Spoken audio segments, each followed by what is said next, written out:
श्री गणेशाय नमः। कहिए भागवत भगवान की जय। भगवान जो भक्त को हृदय से लगा देते हैं तो वो भक्त भगवान को पा जाता है। वो जब तक भगवान ना चाहे, आपने कथाओं में देखा होगा, कई बार सीरियल आदि में भी आप देखते रहे होंगे कि सुदामा जी जा रहे हैं भगवान से मिलने के लिए, द्वार तक पहुंच गए। अब द्वार पर पहुंच गए, देखा बड़ी देर हो गई, कृष्ण आ नहीं रहे, लगता है कि वो मिलना नहीं चाहते, तो सुदामा जी लौटने लगे। अब हो सकता है कि भगवान गले न लगाने चाह रहे हो, भगवान मिलना न चाह रहे हो, इसलिए वहां से लौट लिए। सुदामा जी लौटे तो मिलन नहीं हुआ। मिलन कब हुआ? जब द्वारिकाधीश दौड़ करके आए और गले से लगा लिया। भाव से कहिए राधे राधे। तो उसी महती कृपा को लेकर के बड़ा सुंदर अवसर हम सबके सन्मुख उपस्थित है। आनंदमयी कथाएं भगवान की श्रवण करेंगे। देखो, प्रथम दिवस जब होता है ना, तो कुछ कुछ दुविधाएं उत्पन्न होती रहती है, लेकिन प्रथम दिवस की ना सब कुछ माफ होती है। घर में कोई नई बहू आ जाए और खाना पीना बनाए, वो सही ना बने तो माताएं कहती कोई बात नहीं, पहला दिन है? प्रथम दिवस है, क्योंकि प्रथम दिवस की जो है सब क्षमा रहती है, कोई बात नहीं। स्कूल में जा रहे हैं छोटे बच्चे पढ़ने के लिए, आज कुछ पढ़ा नहीं, आज कुछ समझ नहीं आया, आज उत्पात मचाया, तो टीचर कहेंगे कोई बात नहीं, आज पहला दिन है। प्रथम दिवस की सब क्षमा होती है। तो यहाँ भी प्रथम दिवस है। ये तो बहुत बड़ा यज्ञ है जो 7 दिन तक चलेगा। अब इतने बड़े यज्ञ की व्यवस्थाएं, एक दूसरे का सहयोग, उन सब में बड़ा पारस्परिक द्वंद्व रहता है। तो भगवान की महती कृपा से, बहुत बड़ी कृपा से हम 7 दिन तक यहाँ भगवान की कथा श्रवण करेंगे। बड़ा एक सुंदर ग्रंथ श्री सुखदेव स्वामी ने वर्णन किया है, जिसका नाम है श्रीमद् भागवत। बोले भागवत भगवान की जय। श्रीमद् भागवत प्रथम में इसके महात्म्य का वर्णन किया जाता है। उसमें जो है महात्म्य का वर्णन किया जाता है। महात्म्य किसको कहा जाता है? महात्म्य जो है अत्यंत आवश्यक होता है।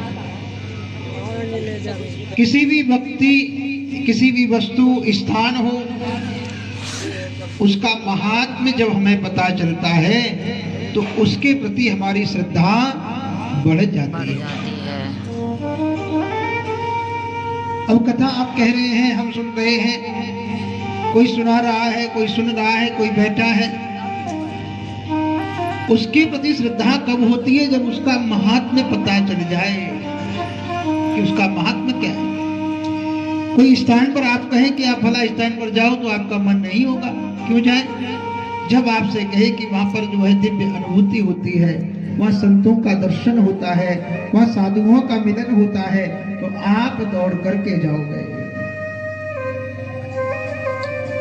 क्योंकि वो स्थान का महात्म्य उसको मालूम चल गया। महात्म्य जब मालूम चल जाता है तो उसके प्रति प्रगाढ़ श्रद्धा हो जाती है। इसलिए बड़ा सुंदर महात्म्य का वर्णन श्री वेदव्यास जी महाराज ने किया है। वेदव्यास जी महाराज बड़ा सुंदर वर्णन महात्म्य का पद्म पुराण में करते हैं। पद्म पुराण में 6 अध्याय श्री वेदव्यास जी महाराज ने वर्णन करे, जिसमें महात्मा का बड़ा सुंदर जो है निरूपण किया है। श्रीमद् भागवत का महात्मा श्रवण करें। आइए उससे पूर्व एक भजन का भाव से ताली बजाते हुए आनंद सभी लोग लेंगे। अब देखो आज की थोड़ी व्यवस्था प्रारंभ की है, तो स्थान को साउंड माइक को लेकर के भी दुविधा हो रही है। थोड़ी देर हम लोग भगवान के समक्ष बैठेंगे, तो भगवान के समक्ष निर्मल मन से बैठेंगे। हमारा मन निर्मल हो, बहुत से द्वंद्वों को छोड़ करके यहाँ बैठेंगे। अब द्वंद्वों को छोड़ करके आए यहाँ एक नए द्वंद्व उत्पन्न हो जाए, उसका फिर कथा का तात्पर्य नहीं रहता। थोड़ी देर बैठे, भगवान कहते निर्मल मन जन सो मोहे पावा, मोहि कपट छल छिद्र न भावा। ये जो काम क्रोध ईर्ष्या द्वेष आदि है ना, इस समय आने पर समाप्त हो जाता है। लेकिन भगवान कहते हैं इनको अलावा निर्मल मन जिसका है वो मुझे अत्यंत प्रिय लगता है। तो अपना मन निर्मल बनाए ताकि भगवान जो है हमें अपने समीप बैठाएं, और जो जीव का लक्ष्य है भगवत प्राप्ति, अंश जो है अंश में जाकर के मिल जाना, वही हमारा प्राप्त हो जाए। वही हमारे जो प्राप्त अंश का अंश में जाकर के मिल जाना। ईश्वर अंश जीव अविनाशी, उस अविनाशी के अंश हैं हम सब, उसी में जाकर के मिल जाए, वही तो हमारी पूर्ण यात्रा है। तो निर्मल मन लेकर के हम भगवान की कथा का श्रवण करेंगे। आइए भाव से सभी लोग ताली बजाते एक भाग पूरे भजन कीर्तन का, तो भगवान प्रीति करेंगे। एक तो हम भगवान को प्रेम करें, एक बात तो यह है कि हम भगवान को प्रेम करें, और दूसरी बात है कि भगवान हमको प्रेम करें। अब हम भगवान को तो प्रेम कर रहे हैं, लेकिन भगवान हमें कब प्रेम करेंगे? जब निर्भर भक्ति भगवान के चरणों में बनती है, तब भगवान हमारे ऊपर प्रेम करते हैं। पड़ेगा बेटा। केवल और केवल भगवत प्रसन्नता जब हमारा आधार रह जाता है जीवन का, तब भगवान प्रेम करते हैं। इच्छा कुछ रह जाए तो हम भगवान से प्रेम करते रह जाते, भगवान प्रेम नहीं करते। जब इच्छा समाप्त हो जाती है तो परमात्मा हमसे प्रेम करते हैं। तो महात्मा का जब उन्होंने किया तो सबसे पहले प्रणाम किया है कि सच्चिदानंद रूपाय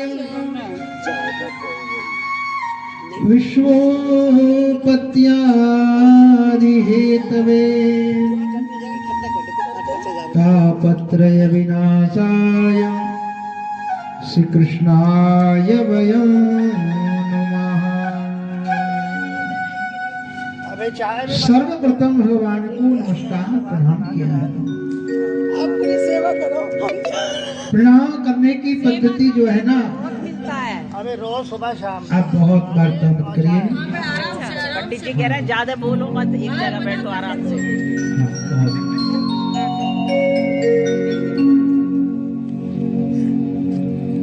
प्रणाम करने की जो पद्धति है ना, ये प्रणाम करने की पद्धति, प्रणाम करने की सामर्थ्य सबको अपना बना देती है। जीवन में झुकना आ जाए, प्रणाम करना आ गया ना जीव को, तो भगवान उसे अपना लेते हैं। परमात्मा की तो बात कहना क्या, सामान्य जन भी हो ना, उसको आप प्रणाम करो तो शत्रुता रखने वाला भी एक ना एक दिन आशीर्वाद ही देता है। भाव से कहिए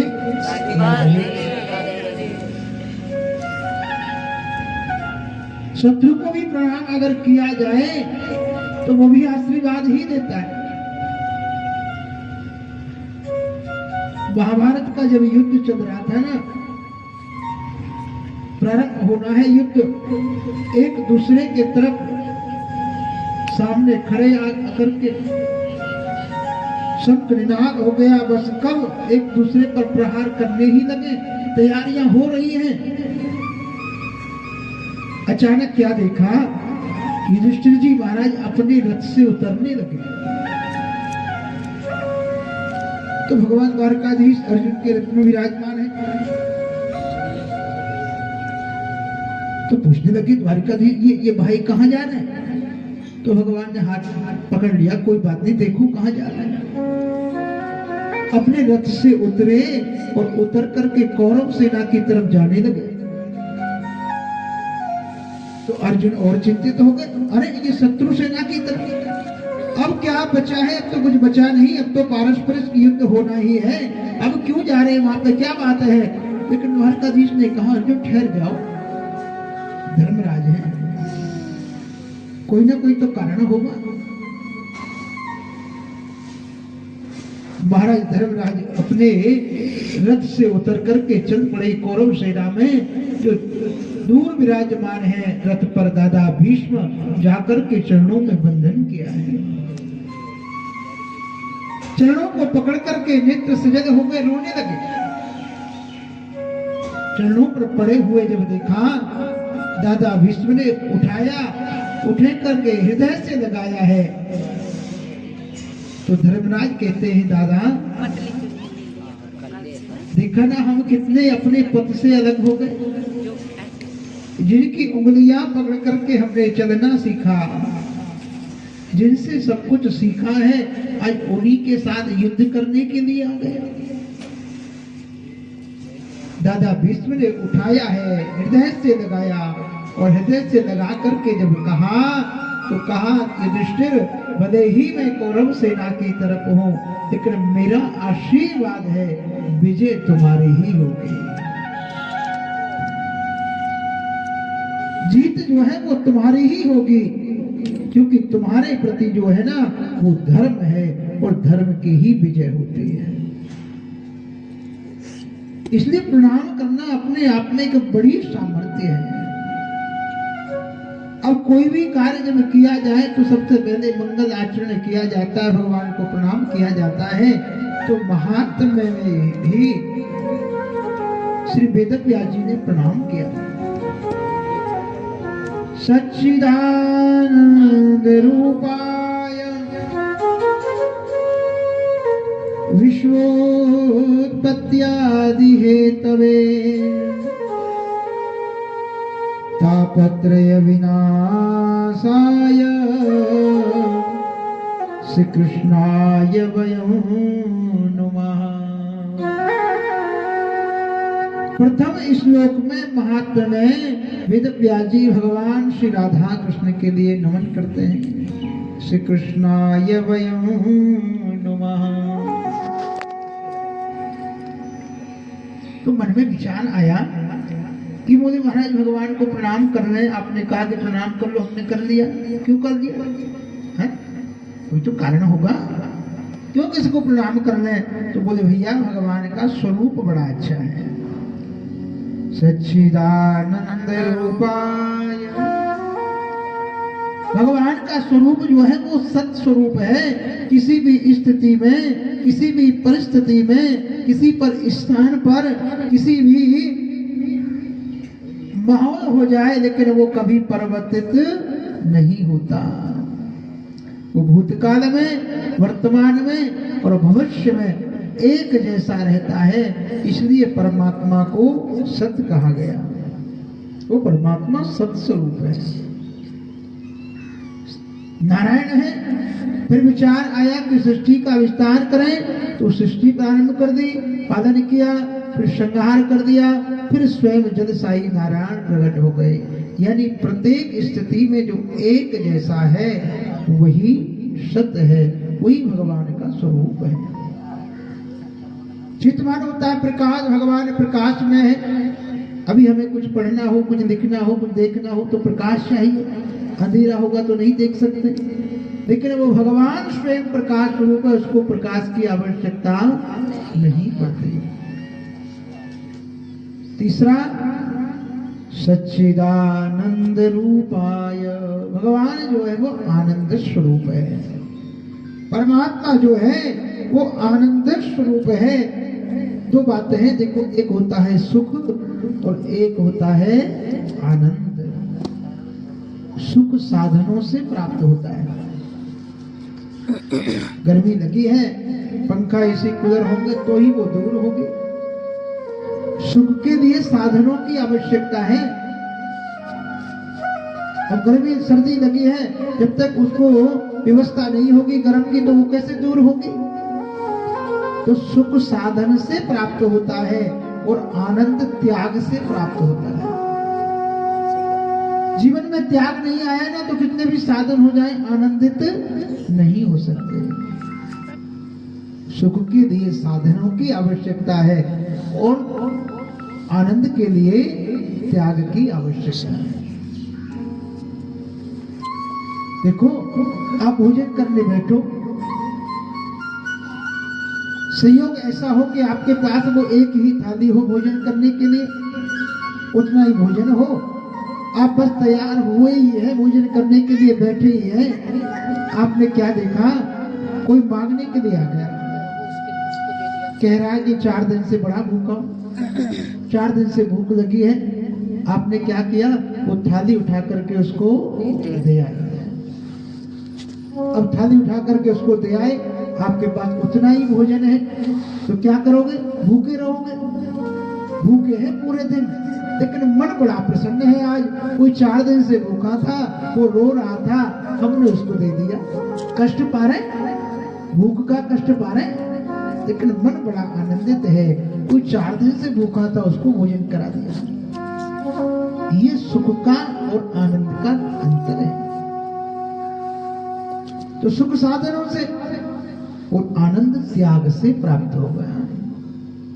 त्याग जीवन में जब तक नहीं होगा, साधन कितने भी हो जाए, मन एकांत में प्रसन्न नहीं हो सकता। दूसरे को दिखाने के लिए मैं बड़े ठहाके लगाऊं, दूसरे को जताने के लिए मैं बड़े बड़े साधन दिखाऊं, लेकिन एकांत जीवन तब ही प्रसन्न होगा जब जीवन में त्याग होगा। भगवान स्वयं आनंद स्वरूप है और आनंद जो है एक ऐसा शब्द है, आप कहीं ढूंढने जाओ तो हर एक शब्द का जो है उल्टा मिल जाएगा। सुख का उल्टा है दुख, रात का उल्टा दिन, आनंद का कोई उल्टा है ही नहीं होता। कोई उल्टा शब्द नहीं होता, कोई विलोम पर्यायवाची शब्द उसका नहीं होता। आनंद स्वयं अखंड आनंद है, उसकी कोई विपरीत अवस्था नहीं होती। एक बार जो आनंद में पड़ गया, जो भगवत चरणों में पड़ गया, वो आनंदमय हो गया। भाव से कहिए, राधे राधे। कि जो